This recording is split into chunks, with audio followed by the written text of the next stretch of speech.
I go pretty regularly. I talk to people in the labs. It's pretty consistent what they're saying. We keep discovering new predictable scaling laws, and we don't see a point where this trajectory stops. Half of global GDP that was not an addressable market before is now an addressable market. Where this leads is like you kind of have to be the best version of yourself, and in figuring out what you want to get out of all of this, assuming that we have kind of world historical superpowers right at our fingertips. In a way, we do have those amazing machines today, and yet a lot of people don't feel they get an opportunity to express themselves in the best way. So there is something that is not about the technology that gets in the way, that constructs a sort of consumptive, taker, not maker culture. It does take some like activation energy to say, like, given abundance, how can I go experience the world in a different way than I could have before? I think this is like a real challenge. Instead of like a have and have nots, it's a know thyself and know thyself nots, or do and do nots. You talked about there being a startup in every one of these physical industries that we've ignored. Name an old company that's 50 years old that is worth over $100 billion market cap. And there's now a credible startup going to attack and hopefully rebuild better using technology, and Anduril doing, really interesting stuff in defense and being a modern prime. Obviously, SpaceX, the modern launch company. But I think there's that for like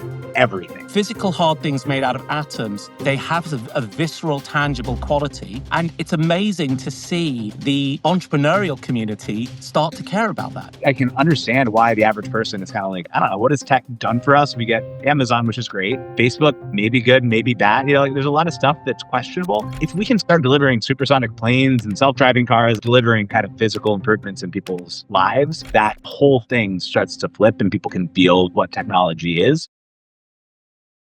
I think, Packy, of you as a writer, investor, but most of all as a vibe guy. You feel the zeitgeist, and we've spoken before. It's great to have you back. Longtime Exponential View subscriber, calling in from Brooklyn, from New York. I was in my home office in Brooklyn for a while. Now finally have an office. It is great to be here. Glad to do this with you. Well, it's fun to have you back. When I say we're vibe guys, I mean we're both quite broad. We talk to a lot of people. We listen to a lot of people. We are willing to say brave, occasionally unhinged things. Sometimes we're right. Sometimes we're offbeat. When we last spoke in 2022, you were vibing around Web3 and new governance structures. You know that I kind of got it in theory, but I never really felt it deeply. What would you say to your 2022 Web3 self? It's a very good question. It still excites the hell out of me, like conceptually.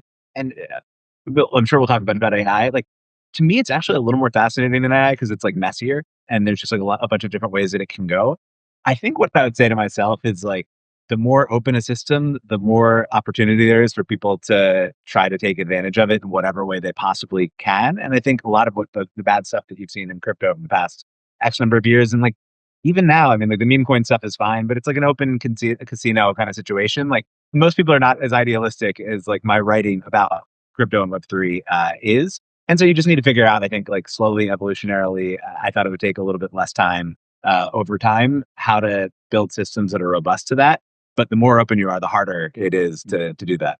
Yeah, it's definitely moving. I mean, I've seen now when I get reports from the bankers, they talk about gold inflows and bond inflows and stock inflows, and they now talk about crypto inflows. So it's anchored itself in the world of finance. But I also do think that there are things that are going to happen because of the change in the administration in the US that will, drive it forward, legitimate it, and maybe take it further down some of the ideas that you and I talked about 3 years ago. Maybe that would have been my view coming in. I think it really depends. Like it can't be a free for all. It has to be well regulated. And the risk of a Trump administration, which I was very pro on the crypto side, that this would have been good, but now kind of seeing it play out live, I think the risk of a Trump administration is that you go to there are no rules, and like just a bunch of unforgettable things happen while that's the case and while there's no referee, such that people are like, you know what, I'm fine with my bank. I'm just not going to worry about all this stuff. Right. And so I do think that's a risk, but I do think to the extent that the SEC is not actively trying to kill crypto, and that regulators will actually try to put regulations in place, I think that's a very healthy thing. Yeah, you speak about that as your experience of having been a banker, right? You worked in finance, and I think you've seen what happens when there aren't the right guardrails.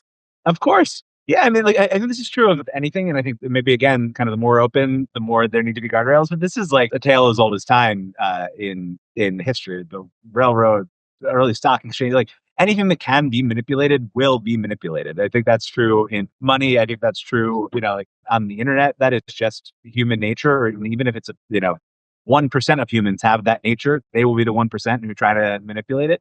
And so I think you just do need those Yeah. guardrails. And now it's not, like there's no Goldman screening process on the whole thing to then be able to manipulate. It's just anybody in the world with an internet connection has the ability to do that. And so you definitely need some guardrails there. It's so wild that we're talking about crypto in the midst of this amazing AI transformation that's going on. And the bit that's getting me really excited is what's happening with AI, and it's not one thing. I mean, last week I wrote that how venture capital needs a platform on which to build, and that's been the history of it. First, it was semiconductors. Then in the 70s, it was PCs. Then it was 80s, it was software. Then it was the internet, then it was social and mobile and cloud. And then I think we got into this weird spot in 2015 where there wasn't a new platform and people were casting around for the metaverse or for crypto. And if you're a product person like me, it didn't quite make sense because a lot of other things had to be true. But they've now got this platform and it's AI. And it's really electrified things. My life has completely changed. I'm curious about you and how excited you've got about AI and what in particular has done that for you. It's interesting. AI is the first time that I felt like the curmudgeonly old guy, and there are a few reasons for that. And now I can see like why people would be like, oh, like you blew up crypto too much and all that because it weirds me out how much of it like there's this like cult, pro or con, that thinks like in 2 years AI will be God, humans will be worthless, like all of that, and it makes absolutely no sense to me that and like I see no signs that that would be the case. I think as I've been calling it like kind of super SaaS. I think it's like an amazing super SaaS, and I use it every day. I told ChatGPT, and ChatGPT is now I think retaking the lead over Claude as my like kind of daily driver favorite to Yes, use. you're unfaithful as well then, because I was with Claude and now I'm with ChatGPT and who knows. Deeply, deeply unfaithful here. Whoever gives me the best information. I think there's probably like something to building up projects over time, and one that might make one or the other more sticky. But I'd say like Claude takes more active putting stuff in there, whereas ChatGPT just like knows me very well at this point. Mhm. Um, but I told it that it was the best coach in the world, $5,000 an hour. Asked it to give me a bunch of different plans for stuff, and I'm like actually following them, and they work pretty well. So like that kind of stuff, I think is like mind-blowingly cool. And I think the experiences you can build on top of that, it's like mind-blowingly cool. And there's a bit of me that's like, everybody chill out. Like, I don't know if it's a foregone conclusion that it's had this nice run where it can now do stuff kind of like PhDs do and all of that. Where like, if there's nothing in the training data that is above, the smartest human level, that it will just be able to intuit that. It'd be cool if it were. But that's been my like one hesitancy. It's just like how much people are telling us that like humans are pretty much worthless in a couple of years when I Right. don't think that's the case. Yeah, I think that we have to hold these different ideas in our head at the same time. So, yes, it's really useful. Some people who are well positioned to make this argument because they're building the systems say, we think these are going to get really, really powerful post PhD level beyond that. But even that's not consistent, right? So, Dario Amadei from Anthropic talks about thousands of geniuses in a data center. Jan LeCun from Meta says, this is just not going to happen, and this is not how it works. The one thing I would say, I would note, is I was in the Bay Area last week. I go pretty regularly. I talk to people in the labs, both formally and over a coffee and over a cup of tea. It's pretty consistent what they're saying, which is we understand the scaling laws. We understand how much you put into what you need to get out. We keep discovering new predictable scaling laws, and we don't see a point where this trajectory stops improving. So I take that largely at face value. I mean, everyone can be wrong. Long-term capital management was right until they were wrong. Um, but I take it at face value. But even if they are right, my perspective is a bit like yours. Things don't change overnight in 2027 or 2028. Right? There's lots of other stuff that we haven't thought about that needs to change. not everything changes because you can suddenly do research 100 times faster than before. Yep. I think that's well said. And I think for a very long time, I mean, I've written about this a little bit. I wrote a piece called Most Human Wins. It really just like looking at the history of when things get commoditized, what happens. And, value appears at the next layer, then the next layer, then the next layer. And speaking to Tina Hutt today, who wrote a great piece on Jevons paradox as it applies to people. And I think like everybody who's thinking a lot about this, like it's to the same point, which is where this leads is like you kind of have to be the best version of yourself. And it's like kind of cheesy sounding to say. And I think like kind of human differentiation and figuring out what you want to get out of all of this, assuming that we have kind of world historical superpowers right at our fingertips, ends up being the most important thing. So maybe it is kind of beautiful that even if the economy and everything gets abstracted away and is available kind of at the click of a button, there's still more for us to experience and do, and figuring out what that is really interesting. I love the way you said that, actually, this idea that we have to be the best people we can be, which in of itself also talks to that process of discovery, right? How do you go about discovering who you are and what you can be? And it reminds me a little bit of the discussion I had with Kevin Kelly a couple of weeks ago, who was a co-founder of Wired. And Kevin said something quite similar to you. I mean, I think which was people will just be able to express themselves more because we have these amazing machines around us doing it all for us. But I guess the counter argument to that would be, in a way, we do have those amazing machines today and have had for 20 or 30 years. And yet, a lot of people don't feel they get an opportunity to express themselves in the best way. So there is something that is not about the technology that gets in the way, that constructs a sort of consumptive taker not maker culture. You think a lot about this both in your writing, your personal life. So what do you think is that source that gets people wanting to be makers, finding their best selves? I think it's almost an impossible plan. It took me, till I was 20, 30, 32 to start kind of writing and going that way. I was talking to Tina about this morning, and I think like one of the questions that came in my head is like, do you need to be a certain level of financially secure? Like certainly, like there's always a starving artist and all of that, but I think there's a lot of people who like kind of get to a point of financial security, and then they can figure out kind of how they want to be their best self. And so that's kind of one interesting aspect of it. I think this is like a real challenge though. Instead of like a have and have nots, it's a know thyself and know thyself nots, or want or do and do nots. Like there is, some group of people that's just gonna be like, this is so easy. I can get like clothes at the push of a button and food at the push of a button, and like, I don't know, I'm gonna go out and drink and this sounds great. And to each his or her own. But I do think it does take some like activation energy to say like, given abundance, how can I go experience the world in a different way than I could have before? And I don't think there's like an easy pat answer that kind of applies to everybody. I think it's Yeah. like really what do you want, and even for each individual person at different times in their life, that's going to be a different thing. I think it also connects to cultural context as well, in the sense that the types of discussion we're having now are very different to the ones that happen in Asia around AI.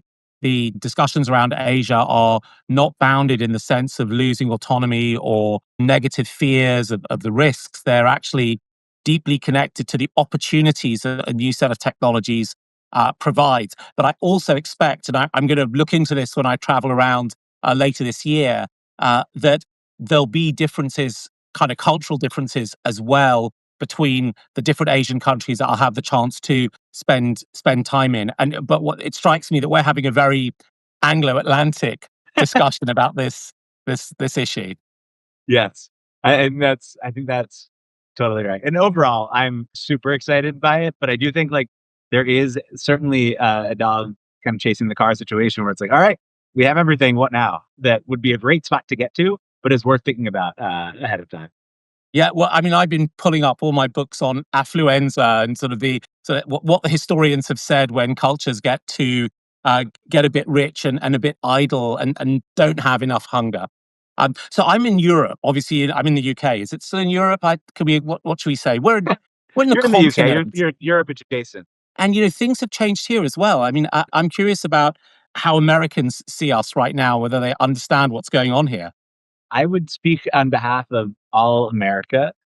and say, no, and I would love an update from across the pond. I mean, I saw that Harry Stebbings is trying to kind of reinvigorate investment Yes. into European founders, which is great. It seems like there's some real kind of European pride happening in the tech community, but still in my mind is, Germany shuts down all of its nuclear plants, and Barcelona wants no American tourists in town. So it does Right. feel like those are the two things kind of competing in my head. The one, things are moving backwards, and then two, there's maybe feeling like there's this little pull to pull it forward right now. We're on the enjoying the bullwhip of the new administration. So in at the start of January, I would say the mood in Europe was really, really funereal. It was like someone had died. And I was at a big event in Munich, which is a big kind of tech event. And then I went on to the event in Davos. And it was happening at the time of the administration, the inauguration. And the mood was so negative. You didn't even say hello to people. You'd say, Europe's in dire straits, isn't it? I mean, there was no greeting. We'd abandoned politeness and etiquette. And there has been a real shift. There has been a flippening in the last 6 weeks that has been electrifying. I mean, the context for a lot of this, I think, has been that, Europe has become so dependent on the US, but particularly for defense and security. And since 1992, I guess all your life, pretty much, Packy, Europe has underspent on defense, about $2 trillion below what it promised, which is a lot of money even for the US government. And I think understandably, and I'd written about this quite a lot over the last 2 or 3 years, that it was unjustifiable. And at some point, the Americans would get annoyed, whether it was Trump or somebody else. And that he's got annoyed in the way he has. And it has made them feel so vulnerable when Musk started to say, well, I'll just turn off Starlink. And then he recanted, right? He did edit tweet in the 60-minute window, whatever it was. They got very, very nervous, and they got understandably nervous that their F-35 planes won't fly. And so even, Germany is reconsidering whether to buy those or not. And sleepy Europe in a 6-week period really started to galvanize, and the leaders started to support each other. And that's why European defense companies have done a real Nvidia this year. Rheinmetall is up 100%, Thales is up 73%. And there's this initiative to build resilience and rearmament across Europe with an understanding, which I actually, honestly, it's common sense. I'm a father, a parent, I'm a homeowner. I take responsibility for the security and the physical integrity of my home. I don't expect my neighbor 200 yards away to do it for me. I do it for myself. So this is kind of washing your hands after you use the toilet, use the bathroom kind of stuff that we're now doing. But €800 billion that's been allocated is an incredible injection in building atoms. It is hardware factories and so on. And that's what I think has created this tailwind that you described. Our mutual friend Harry Stebbings putting this Project Europe together to ignite what is quite a small defense tech Yeah. area, but it is teams need a flag, a goal to run towards. There is something about building atoms and building weapons and defense systems that is, I guess, just good for the soul. Like I'm no fan of war. I think it's something that we need to figure out how to get past at some point here. But reading Freedom's Forge, it's like it's hard not to get excited about what it means to all of a sudden say like, hey, we have to all come together. This is an existential thing that we need to build for, and then to get out there and do it. There's something animating about that I don't think software can do in the same way. And I think that's like a little bit of kind of what has caused a reawakening here as well, is that defense is cool again, building things in atoms is cool again. I know AI is one platform on the VC side, but to me, like the most exciting platform is people building, kind of rebuilding the infrastructure of the world. And so there's Anduril doing, really interesting stuff in defense and being a modern prime. Obviously, SpaceX, the modern launch company. Mhm. But I think there's that for like everything. You name an old company that's 50 years old that is worth over $100 billion market cap, and there's now a credible startup going to attack and hopefully rebuild better using technology what they have done. And that's just exciting. Like, exciting for the people involved, exciting for investors, but exciting for hopefully I can understand why the average person is kind of like, I don't know, what has tech done for us? We get Amazon, which is great. Facebook, maybe good, maybe bad. Like there's a lot of stuff that's questionable. If we can start delivering supersonic planes and self-driving cars, and I know there's people at SF who don't like the self-driving cars, whatever, but I think if you start delivering kind of physical improvements in people's lives, that kind of whole thing starts to flip and people can feel what technology is. So that's what's made me super Yeah. optimistic. And it's cool to see that it's happening in Europe too. It Well, really it can invigorate you in like months. I think it's starting to happen. And you've identified another cultural thread, though, that is so important. So Peter Thiel had this line, which was, we wanted flying cars and we got 140 characters. And I think we're finally starting to get flying cars. One of the things that I found really shocking was that the amount of electricity that the US industry was producing had not increased since Jeb Bush was governor of Florida, right? Since before, I think when George W. was elected. I mean, it's an incredibly long period of time for what is essentially the oxygen of the modern economy not to increase. I mean, no mountaineer gets to Everest with the same VO2 max as they did when they were, 300 pounds and lying around watching Netflix. And so that was really interesting. And what just happened today in London, you may not have caught this, but our biggest airport, Heathrow Airport, which is one of the largest in the world, is shut because it depended on one electricity cable coming in, and the substation that powers that is in a really overloaded part of London and has caught fire. So the 300, 400,000 people who would have shown up in Heathrow today and the same number who would have left are not, because we don't invest in infrastructure. We don't invest in resilience. I mean, I have 2 internet connections in my house. And, Heathrow, which depends on electricity, thought we'd just have one power supply. And I think this is the flip side of what you were describing, which is that physical hard things made out of atoms are real. They're really interesting.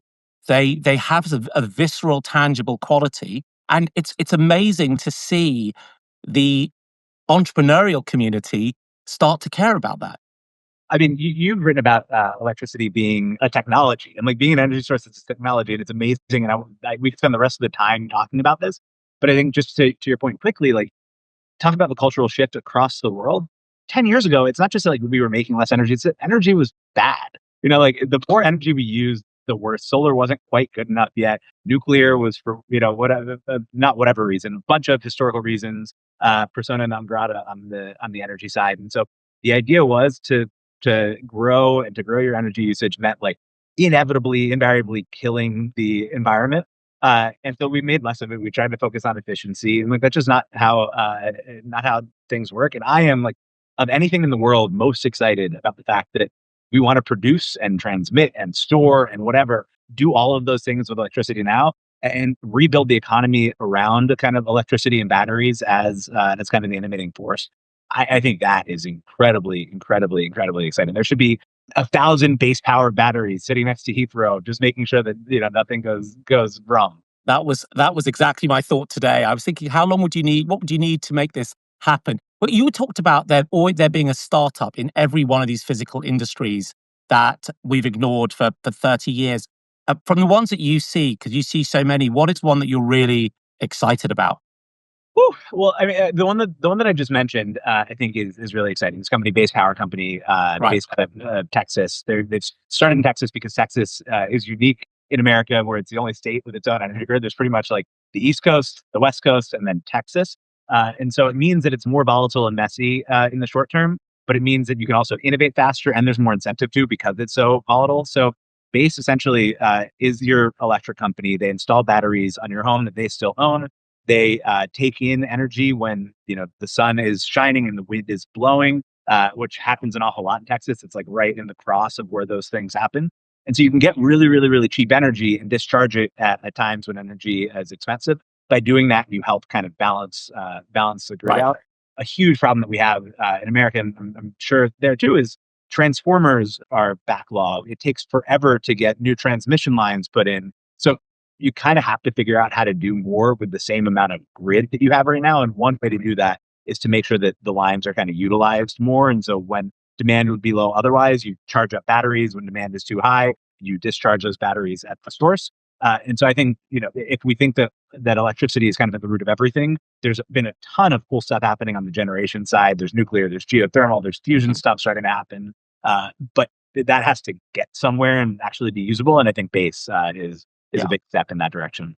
Yes, I mean, the US grid, I think the loading is about 53% on average, which means that you could probably take it up to 75 before the safety engineers get a bit upset. So there's loads of room in there. So in the case of base, they effectively are doing a kind of time arbitrage across electricity in some sense. So can you just talk us through how does that work? Do they buy the batteries? Do they rent them to you? What's the model for the homeowner? Yeah, so they're pretty much vertically integrated on everything above the kind of cell level. So they'll buy cells and then they'll do their own battery pack assembly and manufacturing and design. And they're kind of designing it as a whole system, including how quick it is to install in your house. The ability to provide kind of full home backup. So the line can go into the battery and then the battery can go into the panel and just power the whole house. You don't have to do a bunch of electrical work. But the way it works for consumers is you sign up for base. They become your electric provider. So every month you pay the bill to them. The base team will come. They'll install a battery right next to your home. Again, battery that they've designed, but the cells are, which you should not be Somebody else does, cells right? unless they're at like huge, huge, huge scale. Um, they'll do that, and then you pay a monthly kind of fee for the battery. And so base still owns the battery, and they trade it. But now they've already started. This was kind of later in the plan. They've already started lowering bills, kind of 10% right now below what you pay on average, because they're able to trade that power back to the grid and make money that way, and because they're able to partner with utilities to stabilize the grid and get paid for that and make money that way. And so now you get this kind of free, essentially, home backup that you pay for, but then you get less on your energy bill. It's like kind of this win win win win win, which is what technology is supposed to do. It is. I mean, Texas is also so huge. I mean, but my big experience in Texas, I was there last week, was that the Kit Kat, which we have in the UK, has 4 fingers. In Texas, it has 8 because everything has to be bigger in Texas. And I was talking to someone who did battery storage in homes while I was there, and not at base. Now, I wish I had seen them when I was out there.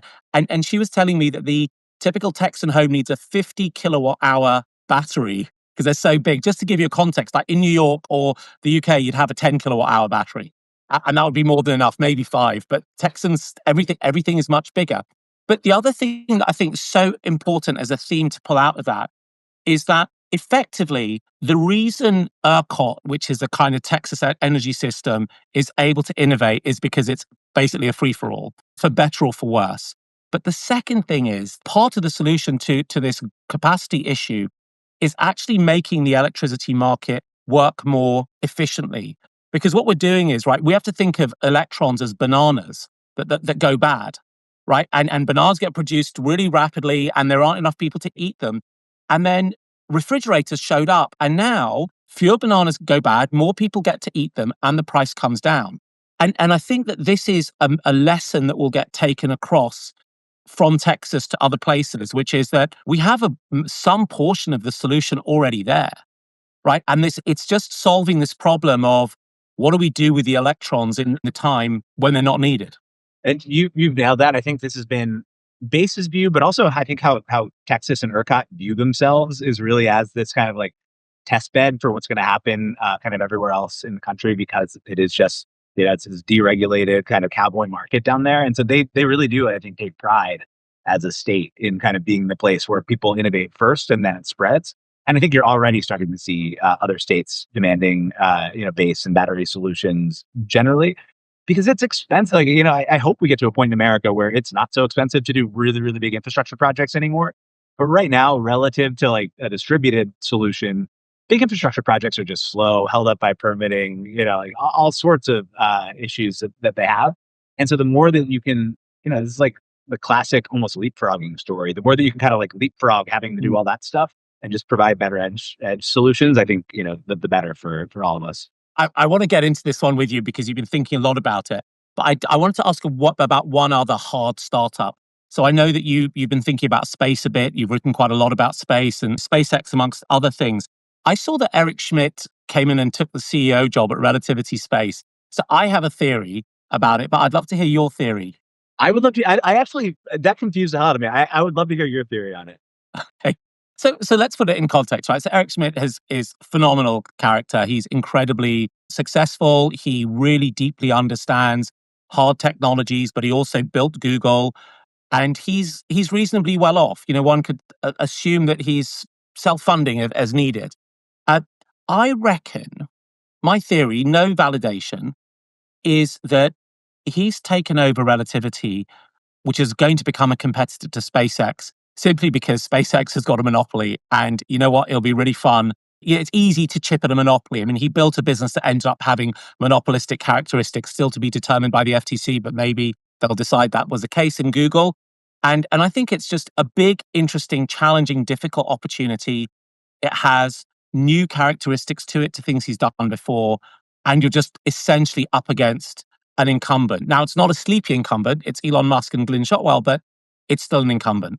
I like that theory a lot. And I think that's probably right? Like, I don't think that he's like, we're going to beat SpaceX or, like, I think there's an opportunity. Nobody wants there to be kind of like a single supplier to orbit and all of that. I would wonder if it ends up being kind of another like company that kind of looks like a SpaceX that ends up, taking share from SpaceX, or if it ends up being something like a long shot space where essentially you have a long tube in the middle of the desert and you get mass to space that way. And obviously you're not going to, shoot humans to space. And so like there's different needs for different things, but that can get you there, at an order of magnitude cheaper cost or more or something Is, like, is, is Longshot a railgun?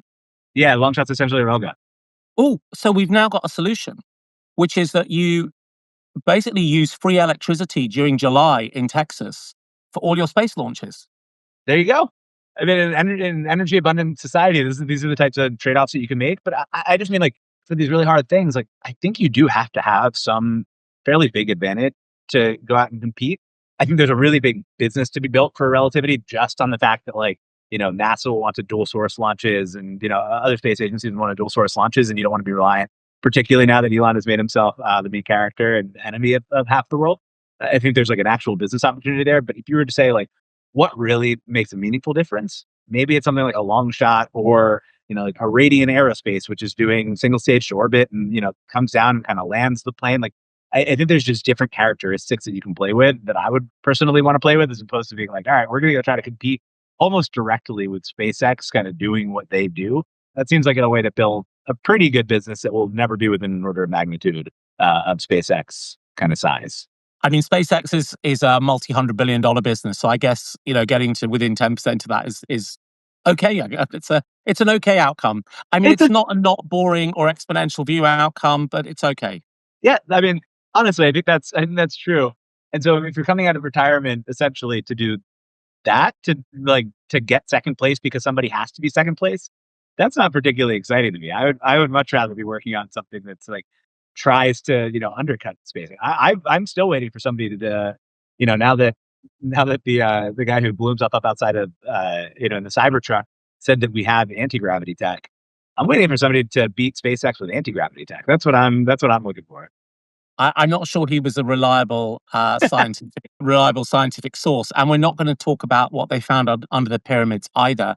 We do need electricity, and when we started this about Europe and Germany shutting down its nuclear power stations, and Europe is a tale of two stories on nuclear because you also have France, which broke every rule by building N dozen nuclear power stations in about 5 years with 1970s technology, let alone 2020s technology. My view on nuclear is that nuclear is this amazingly clean, amazingly safe form of generating electricity. A plant runs 92% of the time. It is solid and reliable as you like.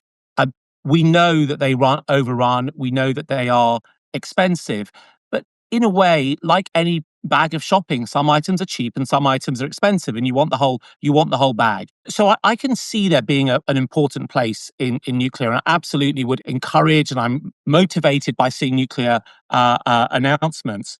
But in my mind is distributed resources are getting so cheap so quickly, and the flywheel has taken off. Solar panels, probably 40-50% price cuts in the next decade, if not more. Batteries are still at the steep part of their learning curve where they're getting cheaper much, much faster. We're putting back storage in every car as well. Where do you stand on nuclear? Yeah, I mean, I'm very pro. I think it's hard to argue against solar and batteries. So we did this, me and a woman named Julia DeWall, who is a co-founder of a company called Antares. We did a season-long podcast called Age of Miracles on nuclear fission, nuclear fusion, talked about why it was so expensive historically and what needs to change for that no longer to be the case.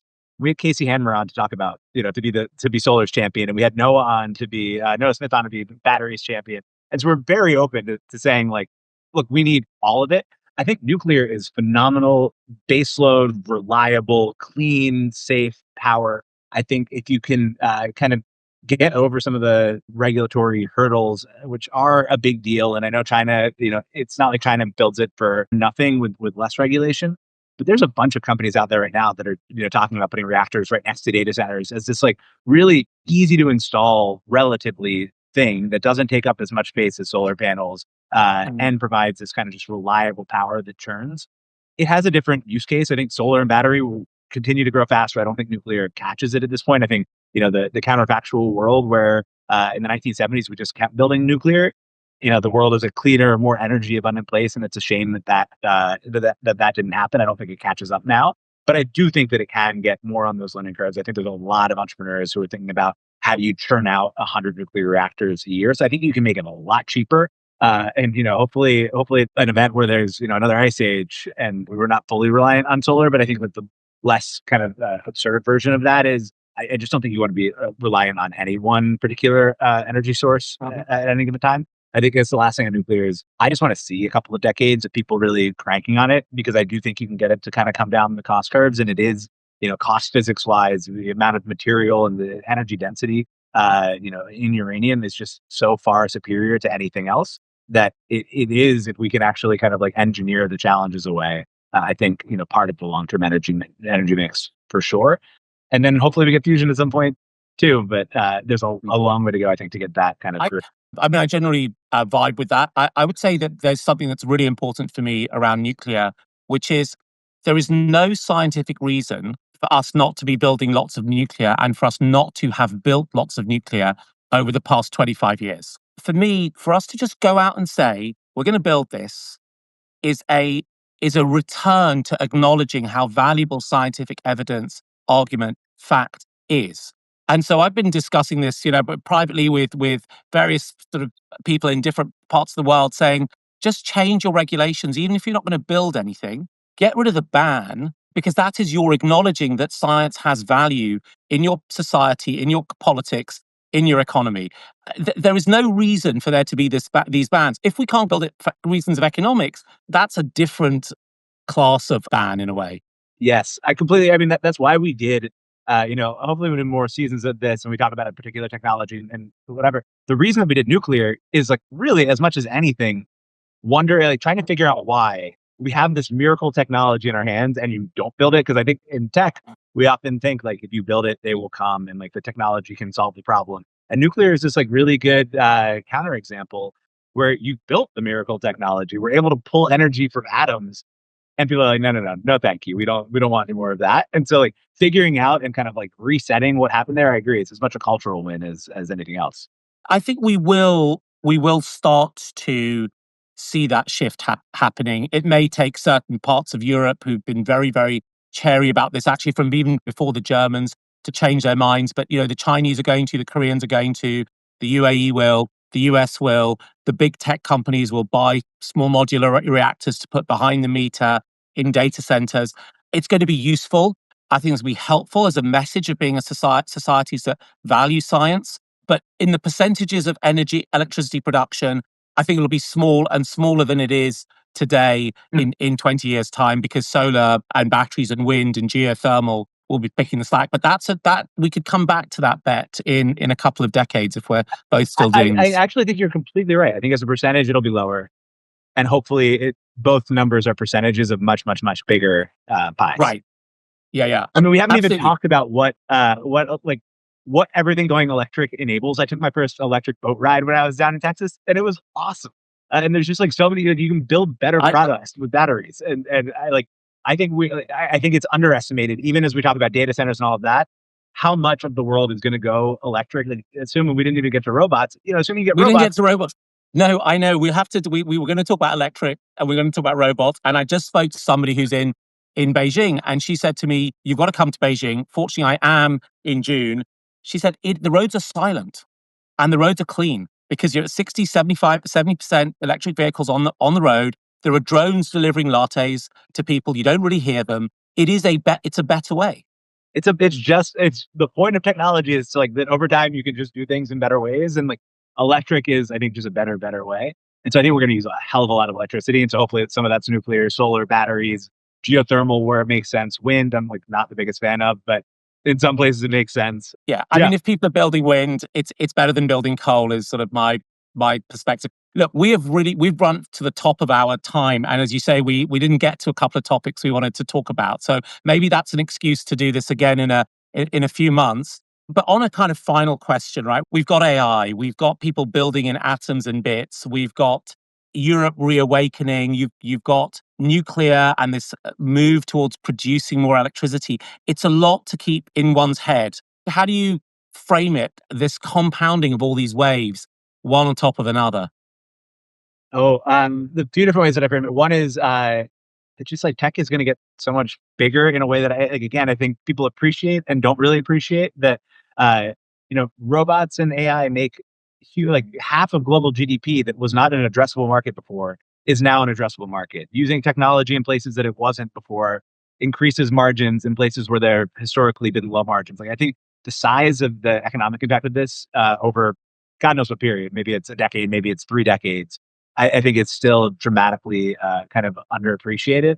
And I also think we're in a spot where like I couldn't tell you where we're going to be in even a decade from now. I spend my life thinking about this stuff. And to your point, it just like kind of compounds on each other. Another thing we haven't even talked about, but every kind of smart college kid that I've spoken to, even just in the past couple of weeks, like really genius college kids. And I think genius college kids are now smarter than genius college kids were when I Right. was in college. Like they've gotten, like the good ones have gotten really good. Apparently they're all working on bio and neuro specifically. And I've heard this from like different schools and different pockets. And so we haven't even gotten to like what we're going to be able to do with our brains. But like that's the thing that smart kids are hacking on the weekends. So I think things are going to get really wild. Let's do this again. We'll find out when. It'll be so much fun. Thanks for coming on the show. So you are at Not Boring, which I guess people can find on Substack, and I'm at Exponential View. I host these Friday lives, 12 p.m. Eastern time, 9 p.m. Pacific time every week. Packy, thanks so much for coming on the show. And thanks for having me. This was so much fun.